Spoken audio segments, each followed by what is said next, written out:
Hello guys, स्वागत है आपका मेरे चैनल दृष्टि एनसीईआरटी एग्ज़ाम की प्रिपरेशन में। गाइस, हमने क्लास 8 की हिस्ट्री स्टार्ट की थी। हमने कल के चैप्टर में हमने फर्स्ट चैप्टर किया था यूरोपीय कंपनियों का आगमन। यूरोपीय कंपनियों ने कैसे कैसे भारत में आकर अपना रुतबा दिखाया। आज हम सेकंड चैप्टर पढ़ते हैं, उत्तरवर्ती मुगल साम्राज्य। गाइस, हम देखते हैं बादशाह औरंगजेब ने दक्कन में 1679 से लंबी लड़ाई लड़ते लड़ते साम्राज्य के सैन्य और वित्तीय संसाधनों को बहुत अधिक खर्च कर दिया था। औरंगजेब के उत्तराधिकारियों के शासनकाल में साम्राज्य के प्रशासन की कार्यकुशलता समाप्त होने लगी और मनसबदारों के शक्तिशाली वर्गों को वश में रखना केंद्र सत्ता के लिए कठिन हो गया। गाइस, इसमें कहा है कि जब औरंगजेब शासन करता था तो उसने बहुत सारे देशों के साथ लड़ाई लड़ते लड़ते जो वहाँ के वित्तीय संसाधन थे उनको काफ़ी खर्च कर दिया है। अब वहाँ के जो मनसबदार रह गए साम्राज्य के, उनको शासन में रखना, वश में रखना काफ़ी कठिन हो रहा है सत्ता के लिए।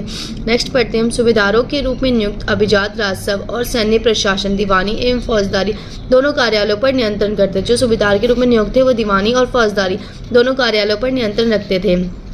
ईरान के शासक नादिर शाह ने 1739 में दिल्ली पर आक्रमण किया और संपूर्ण नगर को लूटकर वहां बड़ी भारी मात्रा में धन दौलत ले गया। नादिर शाह के आक्रमण के बाद अफगान शासक अहमद शाह अब्दाली के आक्रमणों का तांता लगा रहा। उसने तो 1748 से 1761 के बीच 5 बार उत्तरी भारत पर आक्रमण किया और लूटपाट मचाई। 1748 से 1767 से 68 के मध्य 7-8 बार आक्रमण किया।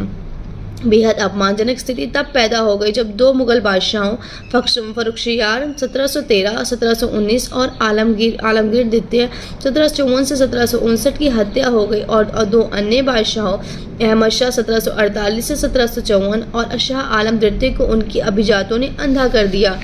नेक्स्ट हम आते हैं राजपूतों की वतन जागिरी। राजपूत घराने, विशेष रूप से अंबर और जोधपुर के राजघराने मुगल व्यवस्था में विशेषता के साथ सेवारत रहे थे। बदले में उन्हें अपनी वतन जागीरों पर पर्याप्त स्वायत्तता का आनंद लेने की अनुमति मिली हुई थी। जोधपुर के राजा अजीत सिंह ने भी मुगल दरबार की गुट्टी राजनीति में अपने पैर फंसा दिए। मेवाड़ एकमात्र ऐसा राजपूत राज्य था जिसने मुगल सत्ता को चुनौती दी थी। महाराणा प्रताप 1572 में उदयपुर तथा मेवाड़ के बड़े क्षेत्रों पर नियंत्रण के साथ मेवाड़ की राजगद्दी पर आसीन हुए।